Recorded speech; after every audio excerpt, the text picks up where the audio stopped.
Terbongkar, drama terbaru 57 pecatan KPK ngalahin sinetron ABG, ditulis oleh Nina Nur di siwar.com.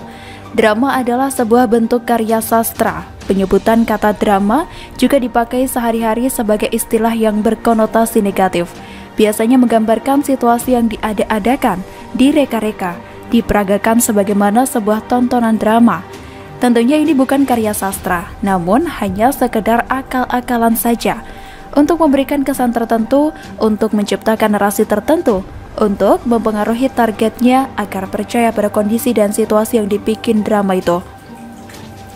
Kayak anak ABG di sekolahan yang cari perhatian dengan memainkan drama, sama halnya dengan politisi yang memainkan drama terzolimi, playing victim, mencari sensasi dan perhatian publik. Jika ada sebuah lembaga negara yang tugasnya menangani masalah serius, namun juga mempertontonkan drama lebay, maka apa saja yang akan didapat ketika drama itu terbongkar, ya kecaman dan juga tertawaan publik kan? Itulah yang terjadi di KPK.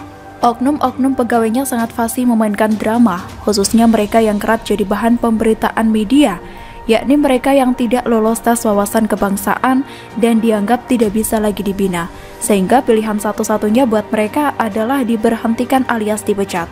Salah satu dari mereka yang paling banyak diberitakan oleh media adalah Novel Baswedan.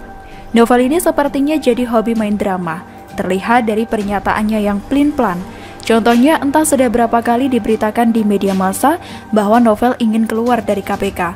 Pasca revisi Undang-Undang KPK tahun 2019, Novel sudah menyebut-nyebut keinginannya untuk keluar dari KPK. Kemudian hal itu dia ulangi lagi pada tahun 2020. Misalnya saat dia berbincang dengan Karni Ilyas dalam video YouTube pada bulan November 2020. Lalu, dia ulangi lagi pada bulan Juni tahun ini. Pasca hasil asesmen TWK diumumkan, Novel menceritakan lagi bahwa dia sudah ingin mengundurkan diri dari KPK sejak 2019. Ya, kalau mau keluar dari KPK, kenapa Novel terus saja omdo atau omong doang? Ngapain diserukan sendiri, tapi tidak juga direalisasikan, ya kan? Sementara dalam tahun 2020, ada 43 pegawai KPK yang mengundurkan diri dengan berbagai alasan, dari alasan keluarga, alasan pengembangan karir, hingga mempermasalahkan kondisi KPK. Kalau bukan drama, apa dong namanya? Lebay deh. Lucunya lagi, begitu sampai pada hari terakhir Novel dan juga 56 pegawai KPK yang tidak lulus TWK pada tanggal 30 September lalu, mereka menyatakan akan pergi ke Istana Negara, menemui Presiden Jokowi untuk menanyakan kepastian hukum status mereka, lalu kemudian menyiapkan langkah hukum gugatan ke Pengadilan Tata Usaha Negara. Padahal seperti yang kita ketahui bersama, baik Mahkamah Agung maupun Mahkamah Konstitusi sudah mengeluarkan keputusan yang mendukung hasil tes TWK. Loh, katanya mau keluar, tapi begitu dipecat malah nggak terima. Jadi maunya apa? Drama lagi. Dan besoknya Novel pun terus saja memainkan drama, memberi pernyataan lewat akun media sosialnya bahwa pada tanggal 30 September itu dia dan kawan-kawannya itu resmi berhenti dengan hormat dari KPK, menyebut bahwa mereka keluar dengan kepala tegak karena menjaga integritas. Pernyataan ini menghiasi berbagai media, seolah Novel dan kawan-kawan mengundurkan diri dari KPK padahal aslinya dipecat. Masa sekelas pegawai KPK tidak bisa membedakan antara berhenti dan diberhentikan? Pantesan gak bisa membedakan antara korupsi dan kelebihan bayar.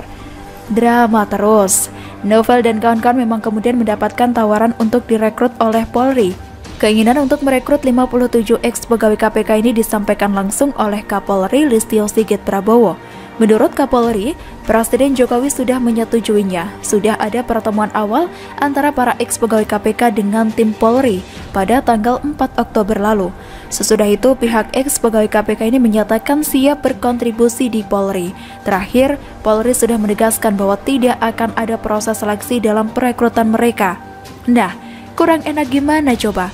Sementara banyak warga masyarakat yang kena PHK selama pandemi, dan tentunya sulit sekali untuk mendapatkan pekerjaan baru.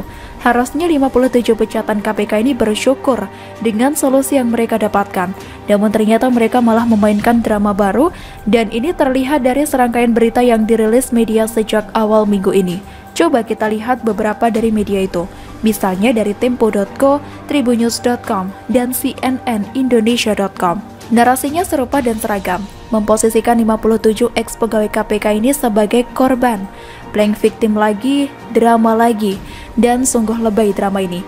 Ketua KPK Firly Bahuri disebut terus sebagai pihak yang memecat mereka, memberi kesan semena-mena, padahal sudah sesuai dengan prosedur. Sudah pula diperkuat dengan putusan MK dan MA. TWK pun jelas dipakai sebagai bagian dari proses seleksi calon PNS, tidak hanya di KPK. Lalu, mereka ini juga langsung mendapatkan posisi di Polri. Kok ya masih sempat-sempatnya memainkan drama lagi? Tanpa ilmu tertentu, hanya bermodalkan nalar, para netizen pun sukses menguliti drama para ex-pejabat KPK ini.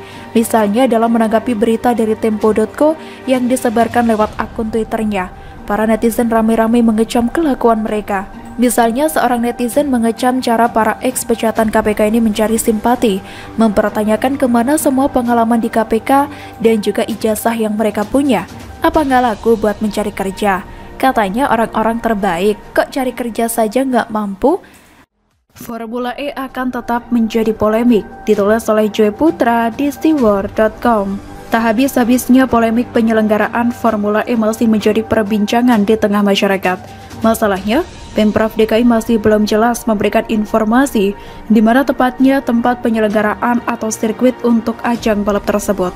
Sementara rumor yang beredar seputar penyelenggaraan balapan mobil listrik ini tidak direstui bertempat di kawasan Monas oleh pemerintah pusat. Hal ini dikarenakan kawasan tersebut merupakan ring 1 yang berdekatan dengan Istana Presiden. Inilah yang menjadi cibiran dari masyarakat di mana Pemprov DKI sudah terlanjur melakukan revitalisasi kawasan Monas dengan penebangan sejumlah pohon yang dilindungi serta perusakan jalan demi ajang yang tak jelas itu. Ajang Formula E bisa dikatakan belum setenar ajang balap Formula One. Namun, bagi yang suka balap ini akan mengatakan bahwa Formula E merupakan puncak teknologi kendaraan listrik saat ini.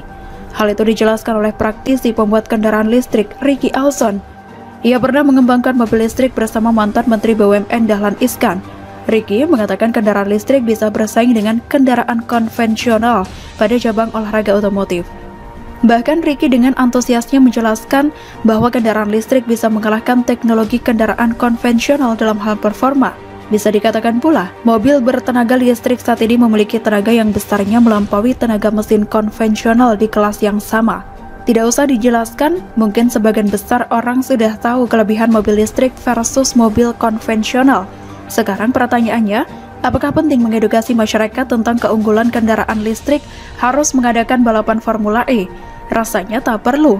Pasalnya, ajang balap tersebut hanya buang-buang anggaran dan tidak menguntungkan sama sekali.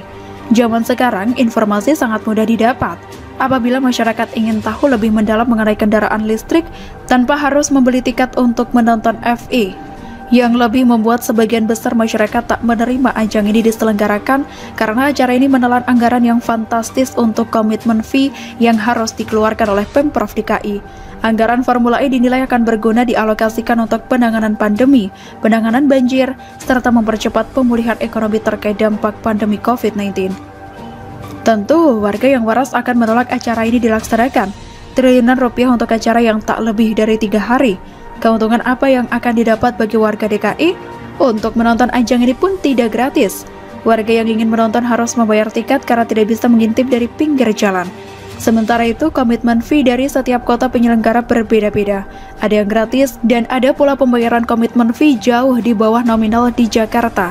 Bagi saya, apa saja yang dilakukan oleh Pemprov DKI Jakarta terkait Formula E dengan memberikan informasi yang jelas, transparansi terhadap anggaran, dan mengkalkulasi mengenai untung rugi pelaksanaan acara ini. Saya yakin seluruh warga DKI akan mendukung, dan ini akan menguntungkan Anies Baswedan sebagai gubernur yang jujur dan dapat dipercaya. Namun, maling tetaplah maling yang akan terus menggasak uang negara. Semenjak perhelatan ini pertama kali diumumkan oleh Pemkot, sudah menunjukkan niat yang tidak baik. Banyak permasalahan yang timbul yang akhirnya menjadi polemik karena belum ada kejelasan yang memuaskan semua pihak. Dan masyarakat masih bertanya mengenai kapan tanggal pelaksanaan dan di mana letak sirkuit yang akan dipakai untuk ajang ini. Apakah trek dimulai dari Cawang menuju Grogol atau dari Ancol ke Ragunan? Ini masih penuh misteri. Jadi, argumen Ricky mengenai kendaraan listrik lebih bertenaga dibanding kendaraan konvensional tidak ada korelasinya dengan perhelatan Formula E yang akan diselenggarakan di Jakarta. Kita bisa lihat Norwegia adalah negara pengguna mobil listrik terbanyak, namun tidak mengajukan diri sebagai tuan rumah untuk acara Formula E.